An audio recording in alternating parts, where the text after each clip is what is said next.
Obrigada, presidenta. Este relatorio tenta buscar instrumentos na PAC para reducir a volatilidade dos prezos nos mercados agrícolas, mas esquece que a volatilidade dos prezos é unha consecuencia da propia PAC, que cando prioriza a exportación liberaliza os mercados agrícolas, desregulamenta as produções e destroe cualquier posibilidade de permitir unha renda decente para os agricultores e as agricultoras a través dos prezos dos seus produtos.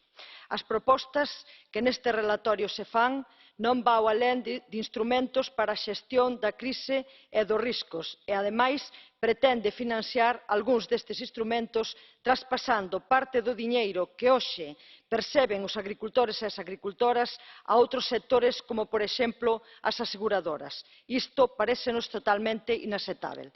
Mas, se en verdade se quere reducir a volatilidade, señor Hogan, a Comisión, o Consello e o Parlamento deben implementar unha política agrícola común pública que priorice o mercado interno, que se dote dos instrumentos precisos para regular a produción e os mercados, que equilibre oferta e demanda e que dote ao sector agrario dun cuadro de negociación colectiva serio que permita acordos de prezos mínimos que cubran custos de produción e que remuneren o traballo en todos os sectores e que, ademais, devolva ás organizacións agrarias das que se dotaran no seu día os agricultores e as agricultoras o seu papel negociador. Obrigada.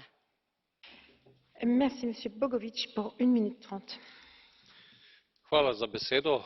Najprej čestitke kolegici de la Hoye za odlično pripravljeno poročilo, za sodelovanje tudi s komisijo na tem akutnem problemu.